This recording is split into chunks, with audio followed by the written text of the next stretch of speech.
Hello, Lee from Indiana. I hope you guys are a little cooler there than we are up in Michigan. I'll tell you, it's been a couple warm days. Definitely has. So we'll give people a few seconds to come on in. And tonight, what we're doing is we are definitely going to be doing some parabolic curves. The reason that I really like the parabolic curves is simply because I think it is so cool to be able to make a um, a curve with a straight line. So, hi, MW from Kansas, Linda. Good evening. Glad you can make it. So, is Evelyn's here? Good evening, Evelyn. And Nancy Cook is here from Victoria, Australia. Is it cold down there, Nancy? Because I know it's winter for you folks. Debbie's here from Glendale, and I know it's hot, and I hope they got that car off of your fence down there. Linda from New York is here, and Sandy's coming with us all the way from Tampa, Florida. And Terry Moore's here. Terry knows how hot it is up here, although today was a little better.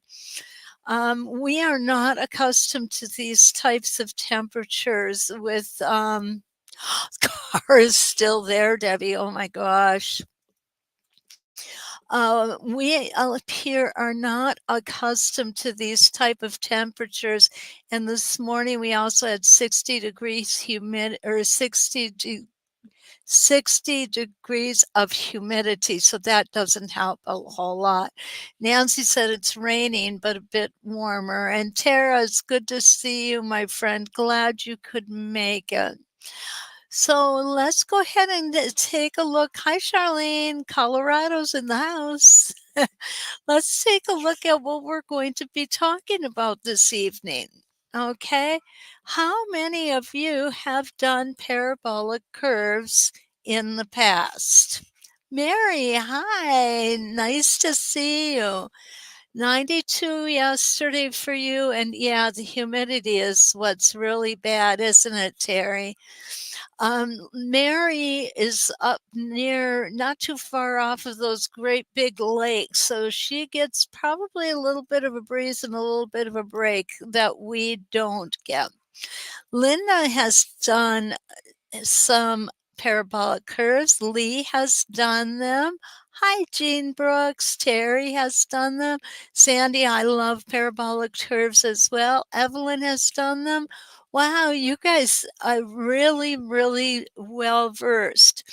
So what I'm going to do is I'm just going to show you some samples that I had done up. Okay. Hi, Gail from New Jersey.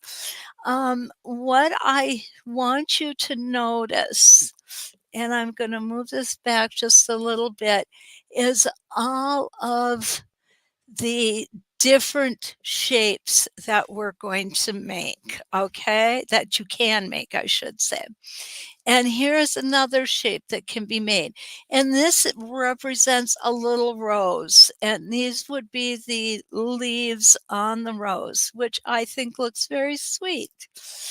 This is a square, and we just are repeating all the way around. And it looks like those lines are coming and going and swerving and swimming all over the place. What's wrong, Sarah?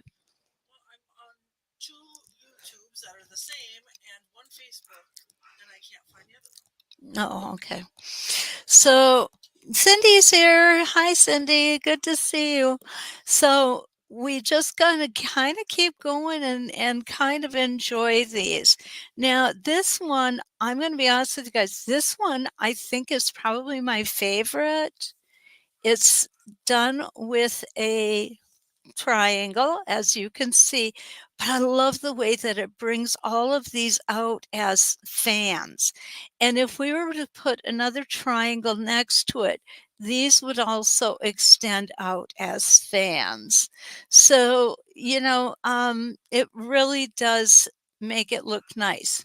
Now, people look at this and they have a real hard time believing they're straight lines. And that's all it is. That's all we're stitching here is straight lines. Hi, Diane Scott. You are here from Victoria, Australia. Welcome. Diane from Queensland. And Janice's last name is pronounced Jupstrom from Pembine. And that's one of the yes, Mary, you're right. It's one of the first things that I taught. And Chris is here. Good evening, Chris. So glad you could make it. Okay, so here's just some of the shapes, but tonight and tomorrow morning, we're going to continue this on to tomorrow morning because there's a lot to be talked about with the parabolic curves. We did this is the Jazz Cat Designs by Irene Huffman, who is the designer, and Patricia Minich was the tester. Now, Irene did have all of these for sale. I did purchase these. However, she has subsequently retired. And I am not sure, but I thought I read someplace where she has opened up the designs. It could be in the Westerly by me, and they are there. She's graciously decided to allow us to download them free of charge. So if you look and if you can find that, if I am wrong about that, I definitely apologize, but I'm pretty sure that's what I saw. Okay. Pam is here from Maine. Hello, Pam. Jan is late to the party again. What template? Jan, you're going to be surprised. We're only going to use one template tonight, okay? And it's going to be our 12-inch arc. It's the only template we're going to use. 12-inch arc. Ken said something else.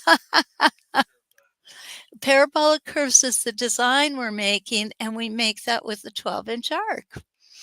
So, Di, good afternoon. You had tough time getting into the chat. I wonder if it's because of any of the weather problems we've got around here. Hi, Wanda. Wanda says, hi, Ken. Sarah's here tonight, too.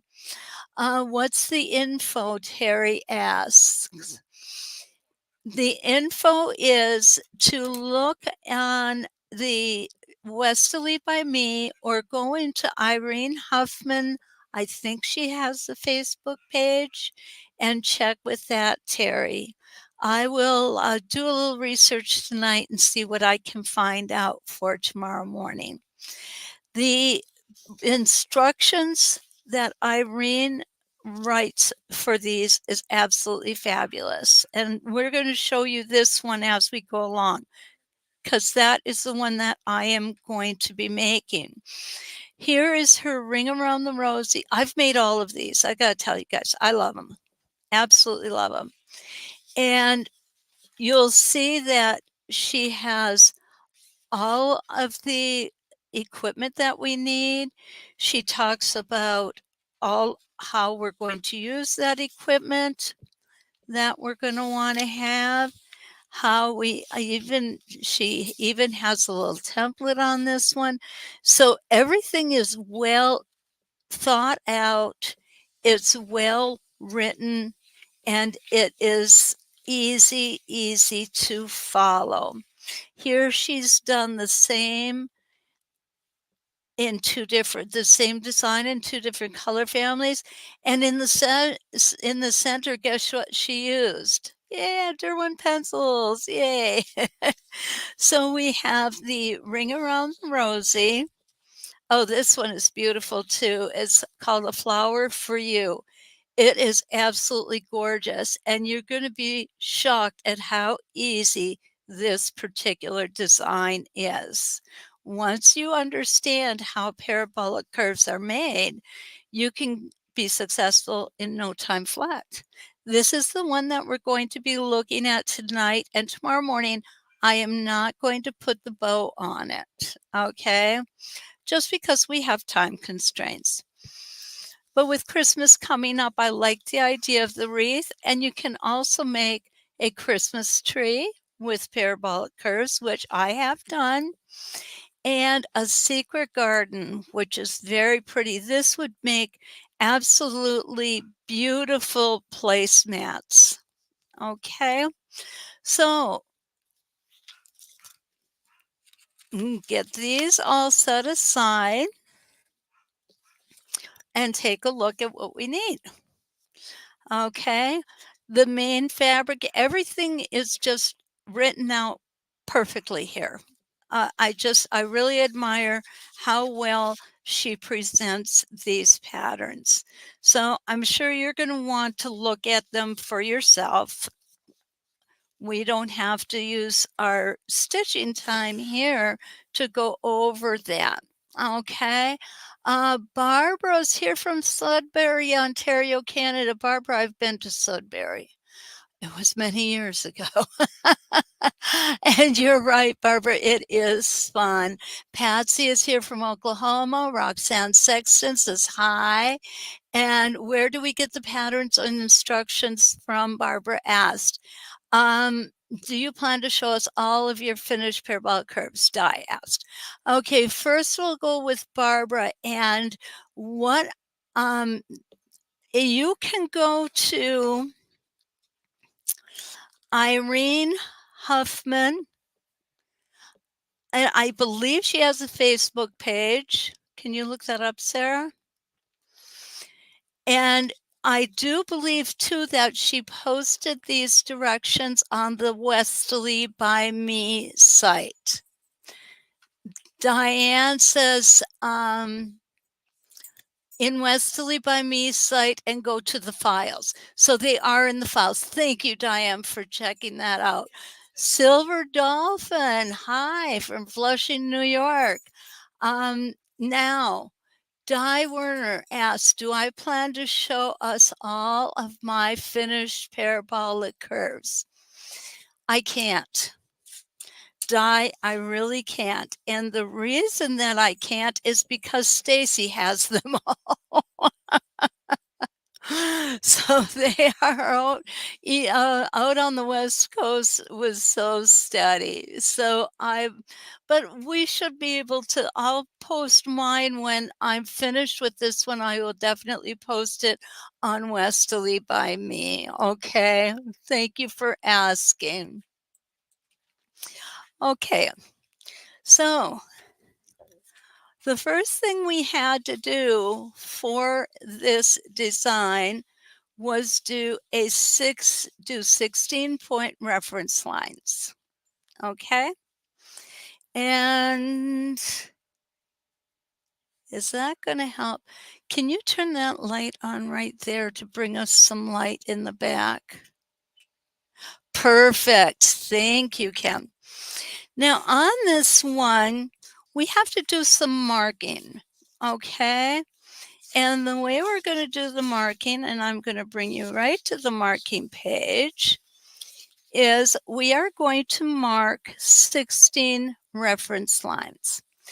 What you're going to notice that's different from the one I'm doing as opposed to the instructions here, the instructions have a lot more fabric down below the wreath, and that's to accommodate this bow that we would be putting on. I'm not going to put the bow on. So that's why I was able to cut it. So what I have is a 22 by 22 inch square, and it's going to be plenty big enough. Okay. So I went ahead and put my vertical and my horizontal crosshairs in here. And then I put my 16 reference lines. Then she tells us to make a mark or a dot. I just put a little bit of just a mark there. We need to do one at 3.5 inches from the center. So from here to here is 3.5 inches. And we do that on all 16 reference lines. Then we're going to come here and we're going to do another dot at 6.5 inches from the center. And that's going to be here. And again, on, whoops, let me make sure you can see that. Here and here, it's going to be on all 16 reference lines. And then we're going to do a 7.5 inch from center, and that's going to be again on all 16 reference lines. This is what we're going to end up with approximately, okay? So what we need to do next is we're going to do some connect the dots. I know that we all got to do those things in grade school and we made animals out of them or letters or the such. But we're going to do this because it's going to help us in the direction that we're going to stitch. Okay.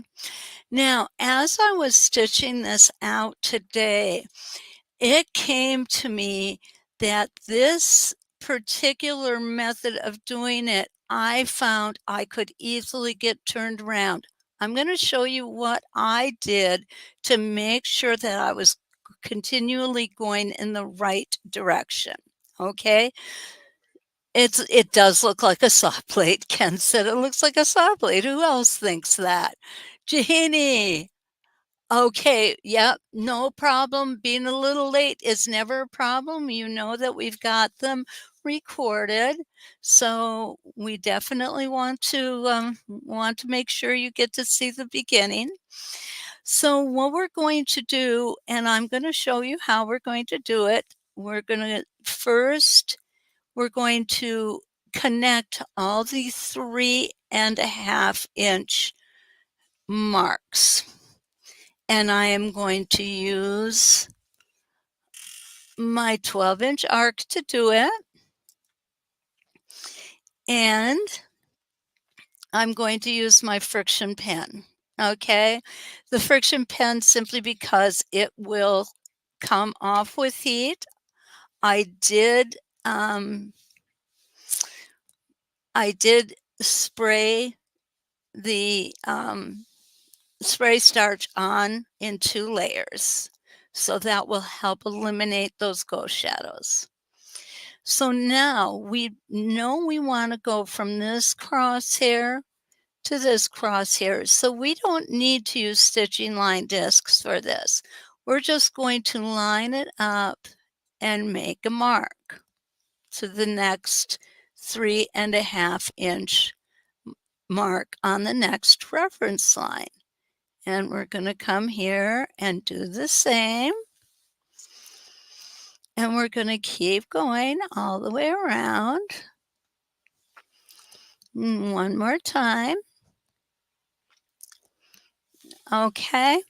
So now I've got my 3.5 inch marks connected. The next thing we're going to do, and this can get a little tricky, we're going to go from the 7.5 to the 6.5 inch mark. But we're not going to make a mark from the 6.5 to the 7.5. And let me show you what I mean by that. Here is my 6.5 and here is my 7.5.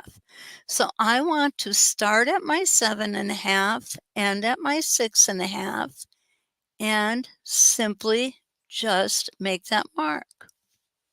Okay, and I'm going to do the same thing on the next reference lines and the next reference lines.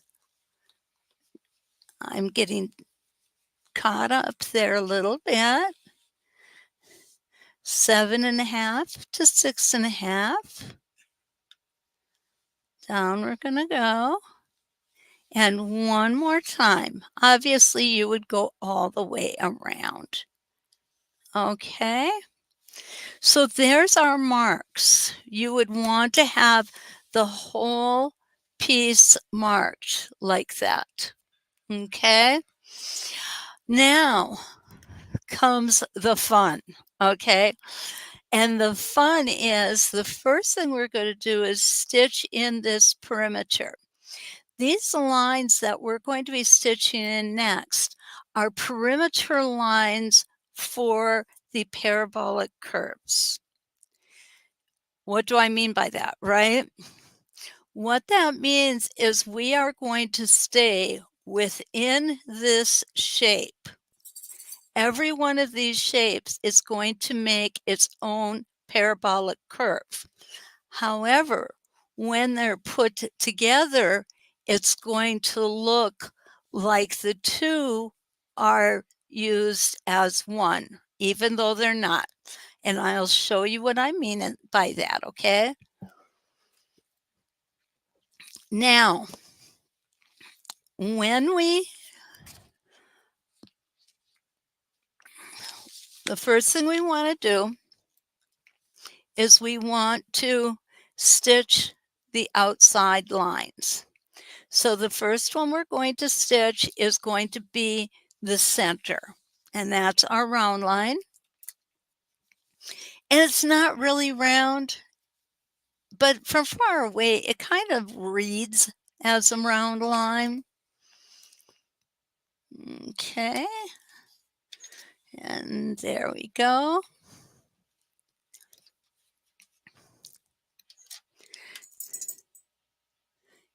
And I'm just going to go ahead and put my needle down there. I'm going to use my spacing gauge. We are going to use our spacing gauge on this project. Okay, and we're going to stitch to the next 3.5 inch mark.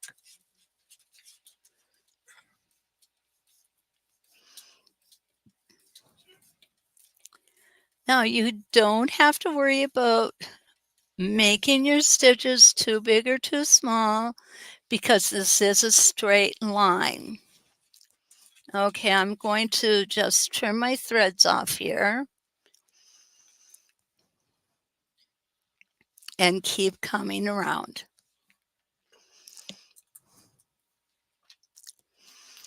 Okay, there we go. Don't forget to take that one stitch in place. That will help if you're like me and you are good at toe catchers. You should always take your time stitching in reality because this is a process. And I don't know about everybody else, but I do know that I take great joy in the process itself. To me, it's very satisfying when I am working on a project and I can stop and look and go, oh, yeah, my lines are straight. They're actually where they belong. Okay, and here we're going to go, and this is just going to be the last one. I'm just going to do a quarter of this design because you all don't want to be here as late as it would take me to do all of it. Okay. Sarah said, just go really fast. Do you not know me? Yes, I tend to be a slow stitcher, but that's okay. It's kind of what I like. So now we've got our inside circle done. Hi, Karen. Oh, Jeannie, thank you so much. Okay, so now what we're going to do is we are going to come and we're going to go up to the 7.5 inch mark, down to the 6.5 inch mark, into the 3.5 inch mark.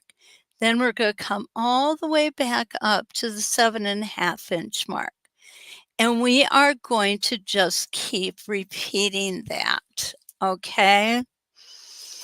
So let me show you what I mean.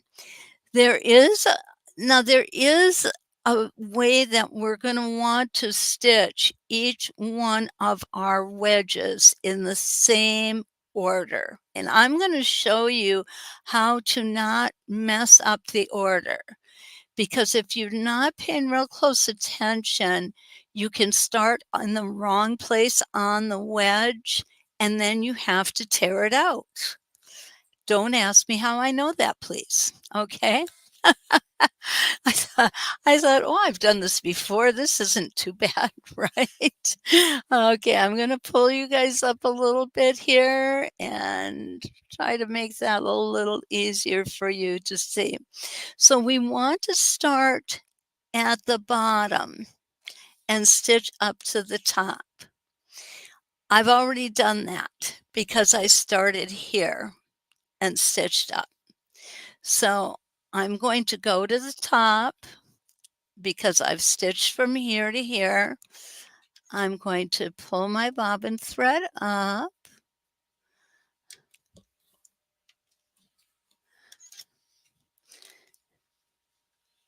There we go. And down we go. Okay, now we're going to need our spacing gauge. There we go. A couple little small stitches there. And I'll show you where we're going to start because we actually didn't start on the first one in the 3.5-inch circle. So we're going to stop on our line. And I'm going to do a lot of moving this piece around for you. I need one more stitch or two. There we go. Okay, I'm going to use my spacing gauge. I want to come right down here. When you get to the bottom, it's really important not to move your hands because we're going to stitch back up this template to the 7.5-inch mark. There we go. You'll see I took a little hesitation stitch when I got to the bottom. That works well. And now we're going to go right past that 6.5-inch mark and all the way up to our 7.5-inch mark, and there it is. Take that extra stitch and stop. So we've come here.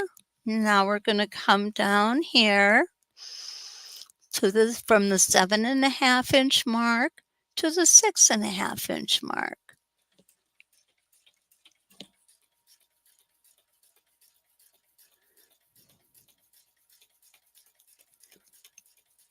And down we go. Now, when I get to where I'm going to turn, I do like to take an extra stitch here. And the reason I like to do that is because I want that turn to be a very sharp corner. Okay. So here we go. And we're going to come back down from the 6.5-inch mark to the 3.5-inch. And now we're going to just back on up all the way to the 7.5-inch. And you see this really does not take all that long. It's just a matter of getting your rhythm. Rock and roll helps you move faster. Okay, and we're going to do this 2 more times. Is there a way to do this without breaking the threads? Is there a way of, yes, Sandy, whoops. Sandy, what you're going to notice is that we will get all the way through this portion without breaking thread. Okay? I'm breaking thread because I'm just doing a section at a time for demonstration purposes. Now, when we get to the parabolic curves themselves, there will be a little more thread breaking there. And you'll see why, and we can talk about that when we get to that point. Is that okay?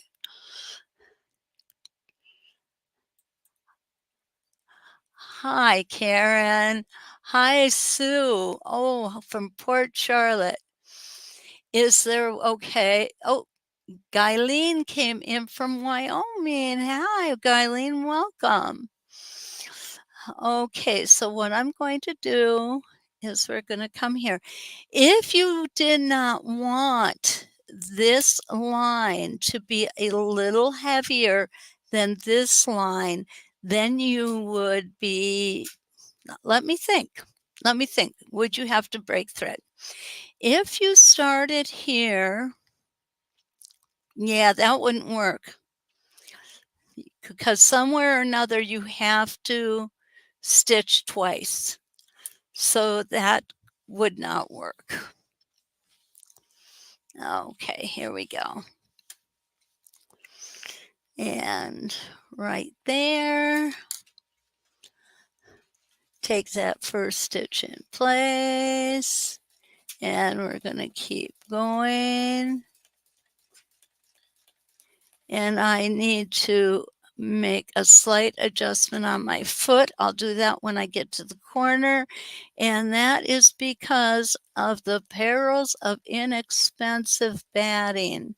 I purchased some rather inexpensive batting, and it is not, shall we say, evenly smooth across the whole section. So I'm just going to, there we go. Just going to loosen it a tad so that it sits on top instead of down. Okay. So now we're going to do one more. And there's my 1/4 inch. And don't forget, when we get down to the bottom, we definitely want to take that extra stitch right there. It's going to ensure that we've got a good connection with the 3.5 inch line of stitching. Coming back up to the 7.5 inch mark. Okay, so what you're going to notice on mine here, you'll see that I am off, probably about 1/16 of an inch. Here's my mark. Here's my thread. No worries. The mark's going to go a 1/16 of an inch. What's going to happen is that line is going to dissipate when we go ahead and apply heat to it. And thank you so much. I really appreciate you being here. And Gail's here from Kansas. Oh, somebody must have asked something about teaching and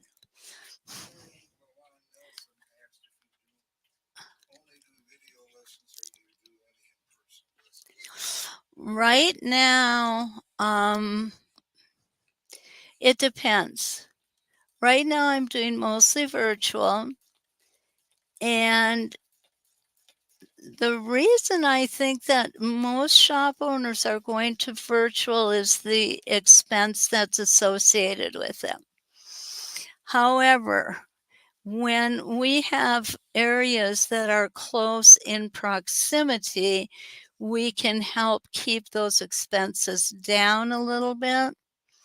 And if you have a favorite quilt shop that you like to go for classes, we are instituting a new process of assigning instructors as a virtual educator to the shop. So, for example, if Alley Cats is interested, they would probably want me to be their virtual educator strictly because I'm so close. And that way they would be guaranteed 4 different educational sessions with the students either coming to the shop or doing it on a platform where they're in their homes. And you would probably see my mug coming to your shop probably once a year, twice if it's something that we can work out. So, that's kind of where we're at, and we're just kicking all of this off right now. And so it's going to be real interesting. I just got my first shop today, and I will keep you apprised and let you know how it goes, okay? Judy is here from Wisconsin, our neighbor to the south. Okay, so now what we've done is we have all of our outlines stitched in, okay? Now, this is where I came across a little challenge this afternoon, okay? It's been a long time since I've done parabolic curves. So, I just skimmed the instructions, but thought to myself, I've done enough of them. I probably can remember them, right? I'm getting old. Maybe I can't. So, anyway, let's take a look. I'm going to pull the instructions back out, okay? Like I said, Irene did a fabulous job on the instructions. So now it's time for us to fill in our wedges. Each of these is a wedge. So what you want to do is you want to orient your wedge the same as it's oriented on the paper. And she's got where you're going to start, which is going to be here. You're going to go line 1, line 2, line 3, and line 4. I'm going to show you how to do that. This is the part that's important right here. Start where you're going to start. In order to get this design going here on each one, you have to start in the same spot each time. And that is this spot. It is going to be the number, the 6.5 inch spot. Okay. And I determined that by looking at the wedge shape that are on the instructions and the wedge shape that is on my fabric. So what I did was I just came in here with a friction pen and marked each one of them because I did not want to forget and start here. And you may say to yourself, oh, I won't do that. And you know what? I'll bet 99% of you wouldn't do that. I'm the 1% who does. So I want to make sure that it's marked well. Okay. So we're going to do several rotations. I'm going to show you how and how we're going to make straight lines look like curved lines. Okay. Because these are straight lines. These are not curved lines. Okay, I just surprised dropped something. And no, he's thinking about it. There we go. Okay. I am going to twist this fabric around a lot. And I'm going to do one of them where I do not twist the fabric at all, okay? Because as time goes by and the more you do of these, the easier you will find to stitch it in all different directions. And you won't have to be moving twisting your fabric. Okay, we're going to bring this back in here. There we go. Is the sound okay for everybody? I meant to ask you that before. I had a class earlier today and they said that the sound was a little garbled. So I want to make sure that it's good here. Okay, so what I'm doing is I'm putting my needle down and I am pulling my bobbin thread up at this 6.5 inch mark. Okay, Everybody said they're saying it sounds fine. it's good. Okay, good. Thank you. Okay, so now I'm gonna, you guys, hey, check this out. I have a modern machine tonight. Yeah, it actually does needle up, needle down, all that fun stuff. Actually, I'm working on a rather large project, and sometimes we just need that room. So I'm going to go ahead and put my needle down and keep my needle down function. There we go. Holding my threads back, I'm going to lay my 12-inch arc here. And this is where you don't really need this anymore, okay? I grab it out of habit. Because what we're going to do is we are going to start right at the corner. You see this corner right here? Whoops. I need to put my camera back a little bit. Yeah, there we go. What, Ken? Okay. So this little dot right, this little X right here is where we're starting up here. Okay. Now what we're going to do is we are going to line up our template so the edge of the template is right on this corner. It's going to perfectly sit on that corner. What that does is that starts us on the line and ends us a quarter of the way in. Can you make smaller parabolic curves by doing it 1/8 of an inch instead of 1/4 of an inch? The answer to that is yes. I never have. I'm happy with the 1/2 inch. Or the 1/4 inch. I think it really allows for a pretty design. And maybe if I were doing a miniature quilt of some kind, I would do that. Now I've been this is a practice piece, so I am not burying my threads. So we stopped now at this line. And over here, oh good, I could show this is what we just stitched from here to here. So now what we're going to do is we're going to start out on this line and we're going to do the same thing by coming in 1/4 of an inch. And how we do that is we put our 12-inch arc firmly against the foot. And when I say firmly, I don't mean push it. I mean, just set it there and don't let it go, okay? This part, we're going to twist that template and we're going to line it up right where this thread touches the edge of the template. Okay, so here we go.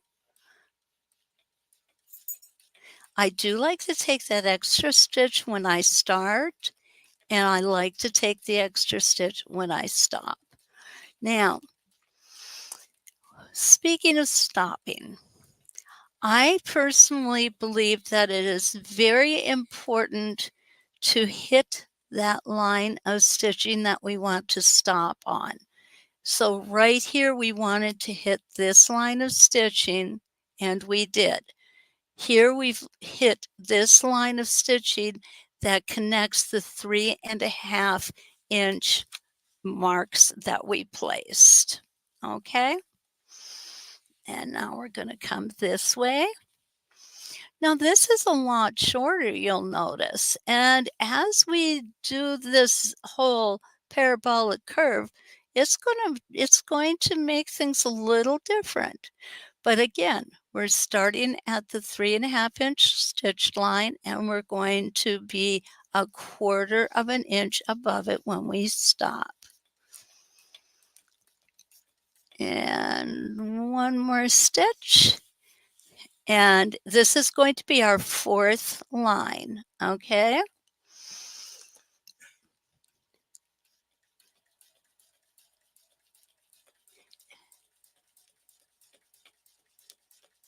So right now, it's nice. It's 4 lines. It doesn't look like anything too spectacular, but just give it a few rounds. I think it looks cool with just a few rounds in, too. It bothers me Sarah said it bothers her? because they're not on the lines, and I'm like, Oh, she wants everything to be lined up. Okay. it's like a wedge, not parallel. Correct. And that's why they call it a parabolic curve, because it's actually the straight lines are creating a curve. I know, it's kinda I don't know who came up with this first, but it has to be somebody who is really intelligent in math. I was gonna say it had to be a math person. Has to be a math person, yeah. Or a mess Ken said, or a messed up person. Oh, I'm not quite sure, but I think it's beautiful. Now you can make the parabolic curves larger if you want to. You can pull this out, and instead of having it fall right on the corner here, you could go ahead and bring your first line over.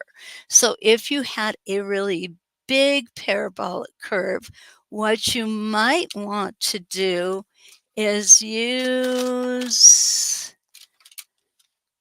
I don't have it in here. No, I don't have it in here, but we have extra long rulers with 1/4 inch markings on them, and you would be able to use that for a larger base. Take that one stitch in place. We want to make sure that we're connecting with that line of stitching. Stop, turn, place, and there we go. Here we go. Up again. Now we've made 3 rotations. I'm sorry, we made 2 rotations. I don't count the outside as one, although I suppose we could. It's entirely up to you which way you like to do it. And around we're gonna come. You want to really slow down when you get close to the line prior to the one you're stitching, because you really don't want to overshoot it if you can help it. I also find that a high contrast thread really can help the design just pop. It really does. Christine, hi from Virginia. She just found us. Oh, I'm sorry, Christine, but I'm glad you're here. Okay, here we go. And Christine, so you know we do tape these. They will be available to see the whole thing. And up we go. Try to speed my stitching up just a little bit so we can get through this whole thing here. Okay, and there we go. Now, this is where it's going to start getting interesting, and I think that this is a really, really important place to start believing in the process, okay? You know, somebody said, trust the math, okay? And I didn't say the other thing though, just trust the math. So you see, I'm going to stop here. Now, what you're going to notice is look at how little this line is becoming right here. It's kind of becoming a, how am I going to do that line, right? I want to make sure you got a good shot at it. So what I'm going to do is I'm still going to turn my 12-inch arc so that the edge of the template sits right where these two seams meet. Okay, and take one stitch in place and go up. It's going to get a lot more complicated as we do this. Actually, I shouldn't say complicated. It's not going to be more complicated because we're going to be doing the same thing. We just have to be going in a different direction. Okay? Does that make sense, everybody? Dee Dee, hi.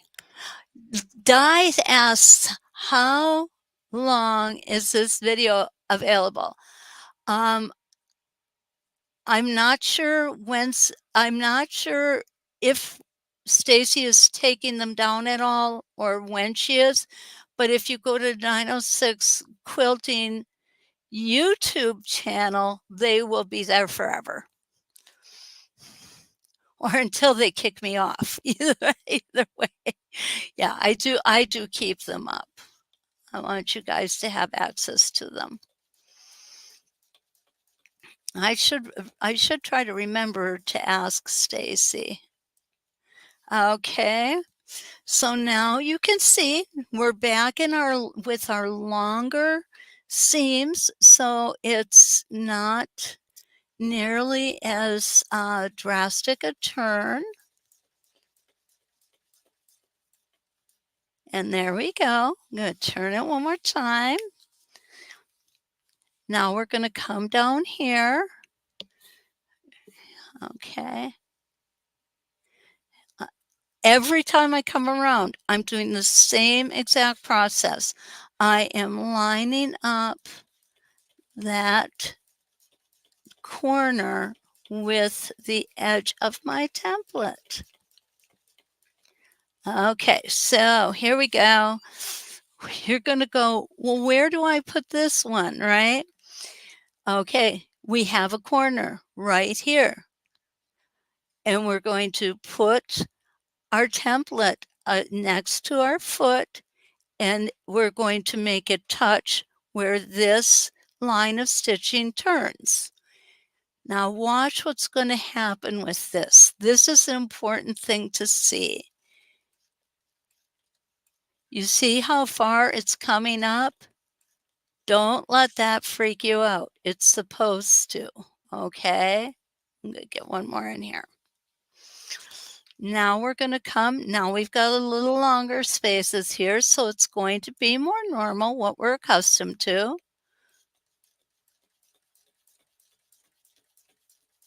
And you can make parabolic curves in any shapes you want. And that's really actually kind of fun. There is a parabolic curve class on the So Steady University. And I think it's taught by Helen Sullivan. I'm not 100% positive, but I'm pretty sure. I did take the class. I thought it was done very well. I learned a lot from it. So if you like what we're doing here, you probably will want to check out that class on the So Steady University. Okay, there we go. This one's still pretty long here. You can see that. So we're going to come back down.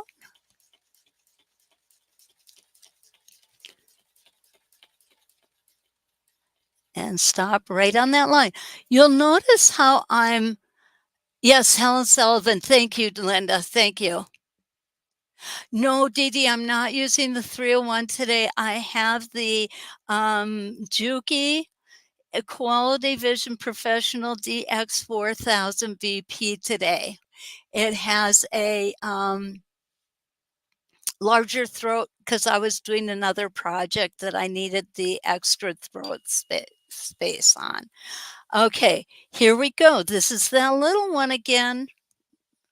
So what we're going to do is we're going to line that up next to the foot, and we're going to make sure that this corner falls right under the edge of the template. And watch how far this one comes up. It really comes a long way up. And there we've got it touching. You see what's happening here? This is making our curve right here. Yes, it is an optical illusion. So now we're going to come here. And we're going to go there. Now what we want to do is the same thing. Each time we're turning this 12-inch arc more and more. And that's okay because that's the way the design is meant to be. And you'll see that we have shorter and shorter lines of stitching each time we turn it. We're getting pretty close now. The other thing I don't want you to be concerned with, okay, and I'm going to pull this over to the side to show you. Right here on these ending, where these, and we're just about ready to do it, they may not all be exactly perfect or exactly the same. For example, I had one extra line of stitching on this one. You wouldn't have known it if I hadn't have shown it to you. So don't let little things like that concern you, okay? It's all right. Okay, here we come. One more time down.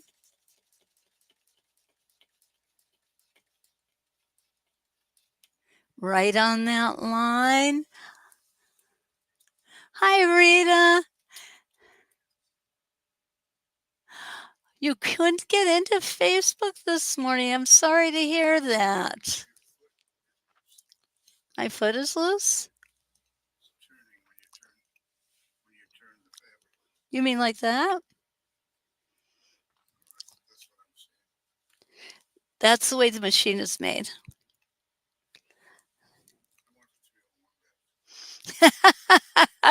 Ken says he wants me to do the 301.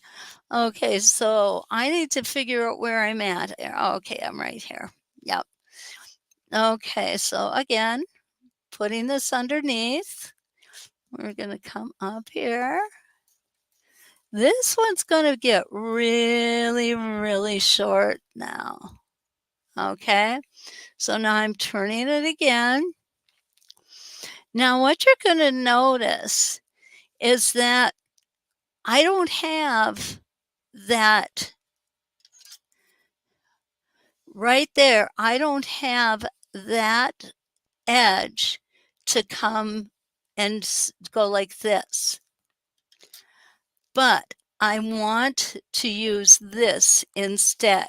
So I am going to come here and it will come across.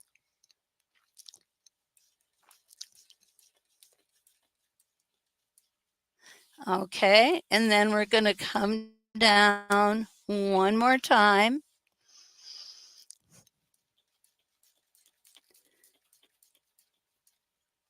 And up one more time.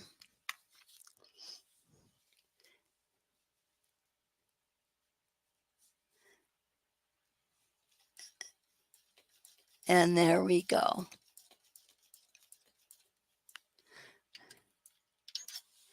And there it is. And that is our parabolic curve. Now, yeah, I did. Okay, so it took me longer to do this than it's going to take you. Okay.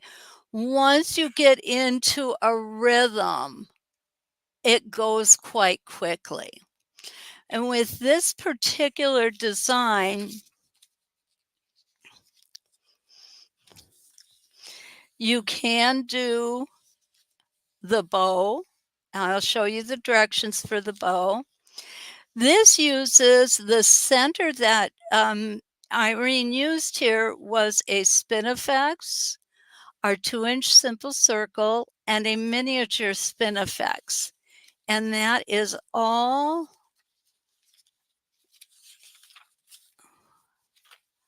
well written out. I'm going to lift you so you can see it.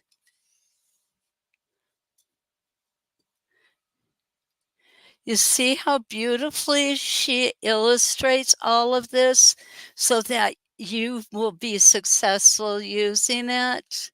It's beautiful. I have done one with the bow, and I thought it was fun to make. I really did. Okay, and then she uses the same principles with the bow to make sure we get things going in the right direction and make enough rotations. And here is where she's helping us to stitch the center flower, and it looks like she's using a Spinifex 4 for that rotation. And she comes back in with the 2-inch simple circle. And then she comes in. This was really cool because what she does is she comes in and she makes just this little extra design in here. And it's just enough to dress it up without it being too much, if you know what I mean. It's just a beautiful ending. And there is the end of our wreath. The Jazz Cat and I had fun sewing with you. Happy quilting, Irene Huffman and Jazz Cat. I hope that you take a look for these and think about possibly making the wreath and the Christmas tree as holiday wall hangings.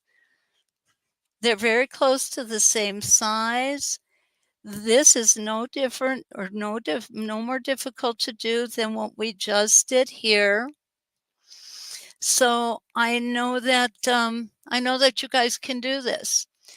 So look to see if anybody has any questions.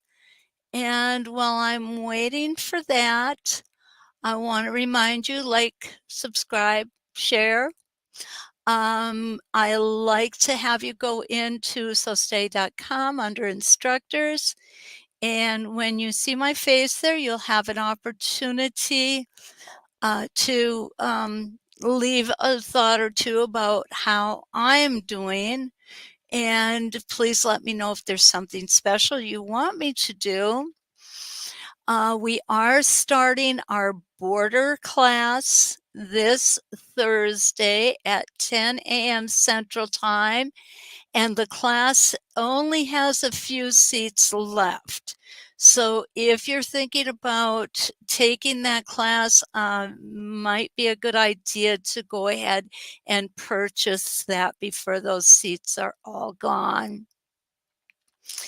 And tomorrow morning, we're going to come in and I'm going to do another parabolic curve, but I'm going to do it in a different, I think what I'm going to do is a square one because the square ones are really cool too. So it'll just be a reinforcement of what we learned tonight. And I hope that you've enjoyed it because I sure enjoy bringing it to you. Hi. Di Warner has a question. Why can't I see it? Okay. Yes. Yes. 906 Quilting YouTube channel. The 906 Quilting YouTube channel, it will be there forever. I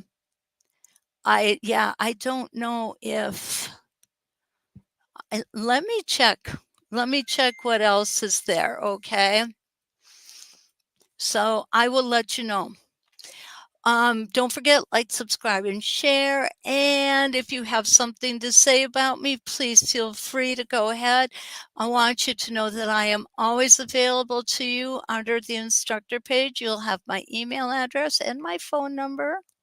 And don't be afraid to use it. If I can't answer, leave a message and I'll call you back. That is something that I will do. And if there's no other business we need to take care of tonight, let's quilt.